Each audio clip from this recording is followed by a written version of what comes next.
আয় আয় এদিকে আয় এদিকে আয় আমার লক্ষ্মী গরুটা। আরে কথা শুনুস না কেন? এদিকে আয়। দুধটা আজকে একটু বেশি দিছস তো, এই জন্য তো যত্নটাও একটু বেশি নিতাছি।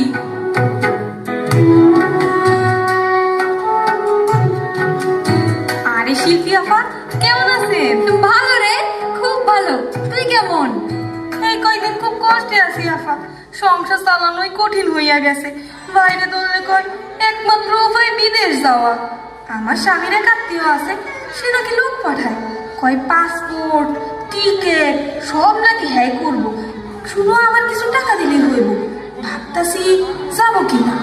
শোন নুপুর, তুই আমার খুব আপন, তাই তোর একটা কথা খুইলা কই।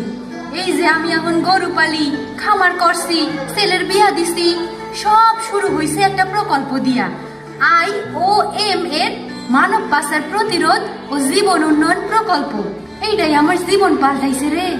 সত্যি আফা, বিদেশ না গেলে কি হয়? বিদেশ গেছিলাম রে নুপুর, অনেক স্বপ্ন নিয়ে গেছিলাম, আর ফিরে আসছি দুঃস্বপ্ন নিয়ে। তুই জানিস না আমি কি কইরা বাইসা ফিরাইছি? কেন, কি হয়েছিল আফা? কইবেন একটু শুনি। শোন তাহলে, আমার জীবনটা একদিন এমন ছিল, যেদিন ভাতের হাড়ি চড়তো সেদিন খাওন জুটতো, আর যেদিন চড়তো না সেদিন খাওন জুটতো না। তারপর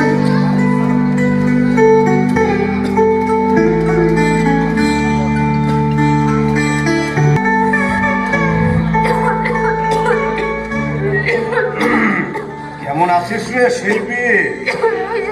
কোনো রকমে চলে যাইতেছে, এমন ভালো না।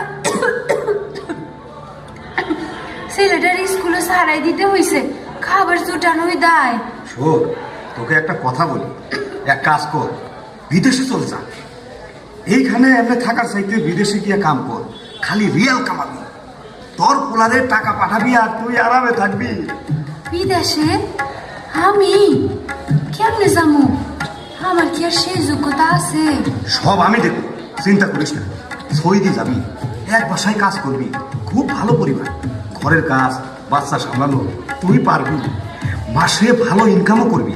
ভাব, তোর কপালটা খুলে যাবে রে শিল্পী। আমার ছেলেটা ওরে একা রেখা যাবো? মামা মামা, আমার আম্মা কই যাইবো? আম্মা বিদেশ গেলে আমি কেমনে একলা একলা থাকবো? না ভাইজান, আমার কেমন জানি খটকা লাগতেছে মনের মধ্যে, আমার মন সায় দেয় না। বাবুরে ছাড়া আমি দূরে কেমনে কি?